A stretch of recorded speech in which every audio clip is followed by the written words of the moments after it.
Hi everyone, Katie Eakin-Ayala here, and this is my rough draft presentation for my term paper. I'd like to just make a quick note to let you guys know that you'll see a bunch of my own notes and comments to myself as I'm writing, and that I've clearly jumped around in my paper. But I do hope that there is clarity, there's a little bit more methodical focus in my writing so far, and that with any feedback, if it is provided, I would greatly appreciate your input on if I'm going too far somewhere or not. So here we go. Historical accuracy, contextualizing controversial politics in romantic performances. Throughout history, theater has always been a place to escape the world and enter a new one engulfed with drama and passion. And in the same respect, it was a place to interpret modern issues.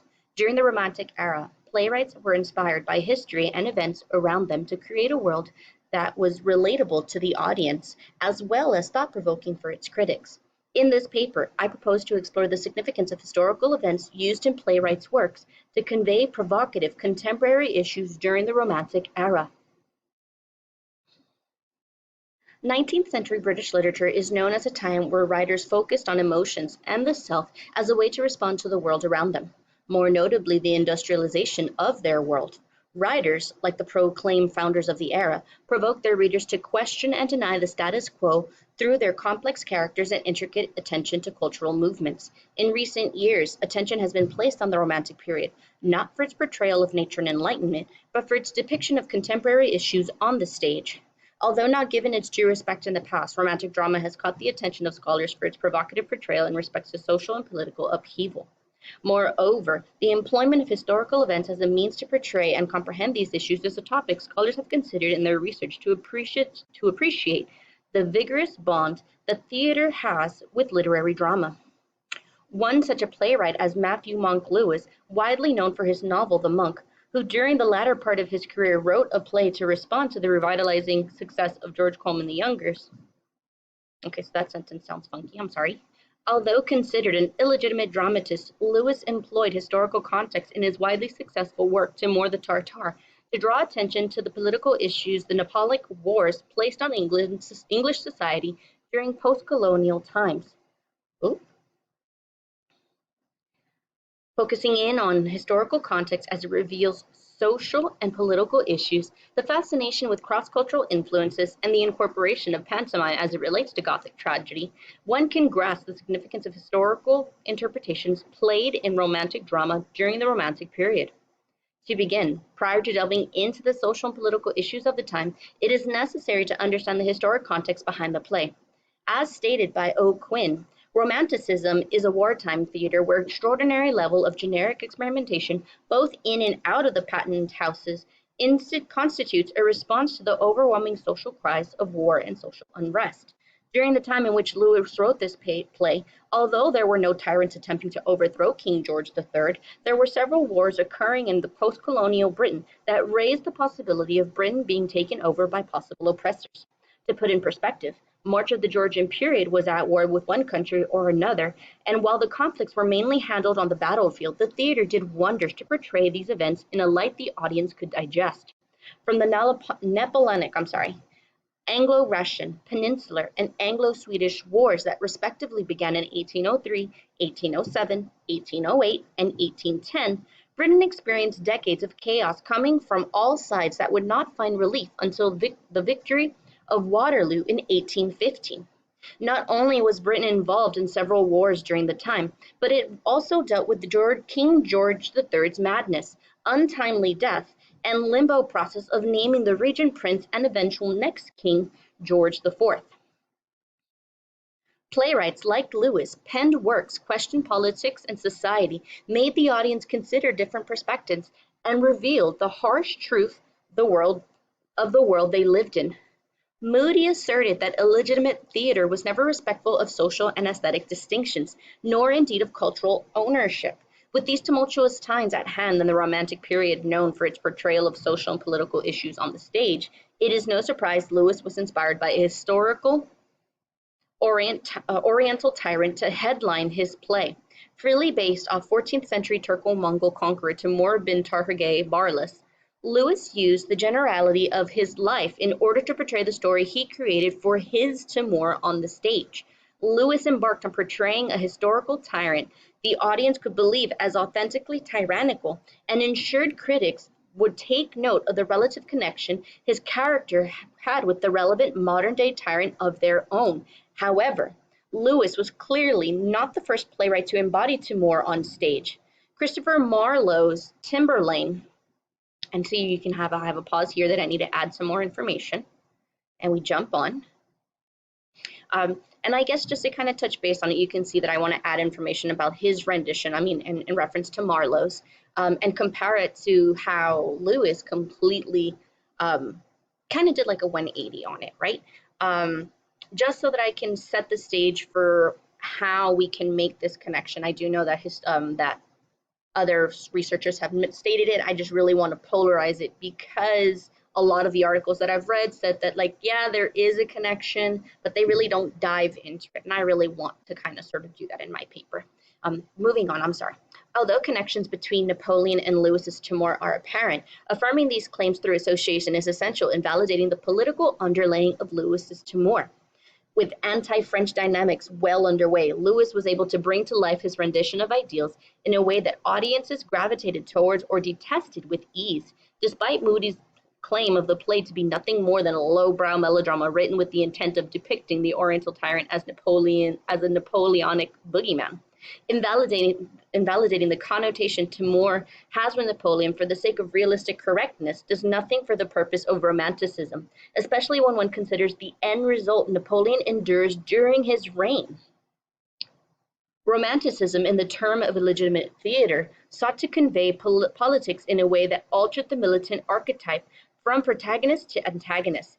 Saglia contends that political and ideological context, from its condemnation of terror to its assessment of the consequences of the French Revolution and its rejection of ideological condoned violence. That is something I do need to go back to and alter because I didn't finish that thought, so I need to put my mind back in there to consider there. I do think, again, Saglia did focus on another play, so I will be bringing up his play and the use of it to incorporate this historically relevant rendition, of course, on the stage over to my main focus. So again, I need to touch base on that again when I go back to add more and modify. Considering this notion from an analytical perspective is prudent for the argument of legitimizing the illegitimate theater. From a historical perspective, the basis for Lewis's play can be found in Mughal conqueror Timur bin Targare Barlas, who conquered a large part of Western and Central Asia during the 14th century. In his research, Eckstein notes the historical figure notoriously ruled with a combination of utter brutality and strategic calculation, often massacring the civil population of the territories he conquered while sparing the administrative elite, which loosely resembles Lewis's tyrant Timur. Timur, which has also been seen as Tamerlane, was a conqueror by all respects, but derogatorily referred to Timur Alang or Timur the Lame because of a childhood accident that left him with a bum leg. Lewis took liberties with the physicality of his oppressor, but stuck true to creating a petty tyrant that conquered lands with little to no regard to the masses that were slaughtered in his time. I clearly think that this paragraph needs to move itself up over there, and maybe not the full thing, but parts of it, because it sounds like I'm kind of playing a game of repetition, which I do need to restructure and organize my paper, of course. And here it looks like this is towards the end of my paper, right, that I have so far. As a known inspiration for the key villain of this tragedy, Napoleon Bonaparte the First was the French military leader who assumed the role of emperor after conquering a major parts of Europe in the early 19th century. Though his reign continued well after Lewis's rendition into Timur the Tartar, Bonaparte's untimely end soon after, and in some ways was allowed Lewis's play to have historical validity as it pertains to Bonaparte. Lewis's blending of Gothicism, pantomime, and scrutiny of contemporary political concerns were apparent in Timur the Tartar from the first night on the stage. In terms of Gothic, okay, so I'm definitely jumping around here. And Harriman Smith examines the combination of the iconic and dynamic and how they require not just the true Faustus of imagination, but rigorous analysis of the ebb and flow of emotion within the text. Okay. And so as you can see here, this is towards the end of what I have so far in my rough draft. Um, there definitely is a lot that I need to go over. I feel like I'm spending a lot of time on the history of, or the historical significance, of course. So I do think when I go back in there and start moving things around and adding and removing, there will be a lot more clarity in this because I do feel myself like I'm jumping back and forth. I really do want to talk about the pantomime in the book review that I did. A lot of it comes from historical references to the use of it and how it helps convey a story. And with the Gothic nature of Lewis's writing, I think pantomime within the book review that I did and how it's used in this story, really touching base on the actual play itself, because I need to throw the play in there. I think there's a lot of in-depth appreciation for highlighting these keynotes because it is a short play. But these moments, these instances of rage and love that happen in the play, really pays note and homage to historical art that was used to convey these moments to make them memorable. And so that's where I'm really thinking about this whole Gothic pantomime thing. I haven't touched base on it, of course, like I said, but it is something that I am kind of lulling over in my mind. I do want to touch base on a couple of renditions of Timor. Again, Christopher Marlowe's play. I have been looking into and reading just to kind of get a suss out the similarities and differences because I think that one's a good start place to go with it. Trying to think. There are a couple of other things that I'd like to touch base on. So I don't want to go too far off base. But definitely, as I was reading this play, I was looking at the historical context, I think, especially if we reference and think about like the importance of knowing why they wrote them, regardless to the fact that maybe critics of the time felt, let's call it, intimidated to speak ill of, conquerors and tyrants and leaders like Bonaparte. His play, I think, has a lot of validity in itself because, yeah, by all means, it was romanticized because in the end, you had a Georgian prince that or Georgian army, I'm sorry, that was able to, what's the word I'm looking for? Stop Napoleon from his thing, his whole attempt to invade Russia, and that kind of forced him to kind of like head back, and he ended up losing a lot in Waterloo itself. Kind of also comes out in the play, so it's like he was foretelling Bonaparte's inevitable demise, and I think speaking of it, before it actually happens, I think was rather taboo at the time. People didn't like to be that controversial, and Lewis went for it. Again, like I said, he ends up being what he says he's going to be. Or I'm sorry, not he says, but his play, Timur has deserves his fate. Same thing as Bonaparte. He kept attempting it and it didn't work. And when we look at it also, Timur de Barligas, I'm sorry, and I'm probably saying his name wrong at this point because I don't have it in front of me. He also ends in battle. Napoleon doesn't necessarily die in battle, but the idea is there, right? And I think about in today's world, the way we have,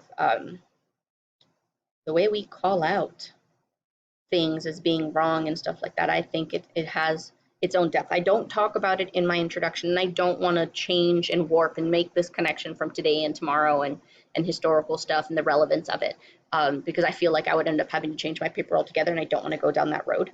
But it is where my thought process is. Again, work in progress. I hope it was digestible. There was clarity somewhere. There's places, since it's not a complete draft, where obviously clarity is not fully there, the purpose of what I've written down, the quotes that I have so far, I do need to develop them in order to continue the road that I'm on. But thank you so much for watching, and I look forward to everyone's feedback.